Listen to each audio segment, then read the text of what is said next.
চাচা আসসালামু আলাইকুম, কেমন আছেন? হাতটা বাড়ান। কেমন আছেন আপনি? ভালো বাবা। বসেন, আপনার সাথে কথা বলি একটু। চাচার বাসা এখানেই? হ্যাঁ এখানে। আচ্ছা, নৌকাতে কি করেন এই নৌকা দিয়ে? বালু নিয়ে আসতেছি বাবা। বালু নিয়ে এসছেন? কোথা থেকে নিয়ে এসছেন? নদীর চর থেকে। এই চরে? হ্যাঁ। এই যে দূরে চর না? হ্যাঁ, চর দেখা যাচ্ছে। তো চাচার ঘরে কে কে আছে? আমার ছেলে আছে, মেয়ে আছে। ছেলে মেয়ে? কয়জন ছেলে মেয়ে আপনার?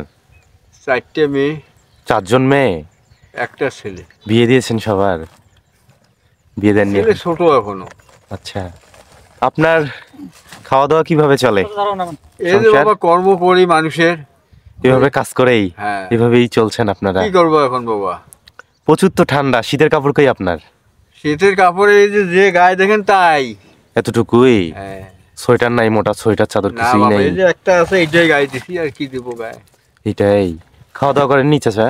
সকালবেলা খাইছি। সকালে খেয়েছেন? এখন তো দুপুর পার হয়ে যাচ্ছে, বিকাল ঘনিয়ে আসছে। হ্যাঁ বাবা খাবো, আর মনে করেন যে 3টের দিকে খাবো।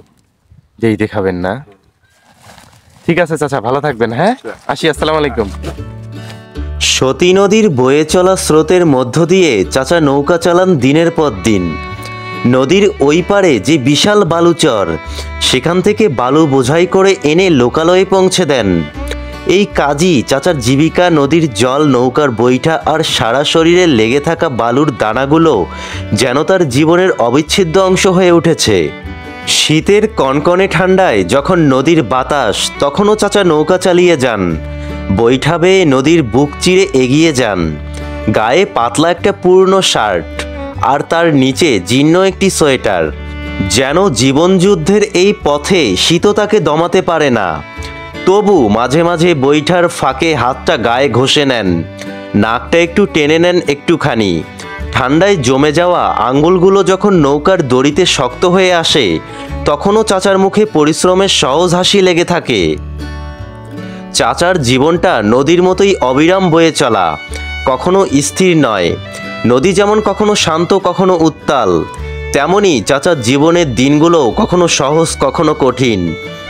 শীতে জমে যাওয়া সকালের কুয়াশা ভেদ করে তিনি যখন নদীর বুকে বৈঠা ফেলেন, তখন মনে হয় বেঁচে থাকার জন্য মানুষ কত সংগ্রামই না করে।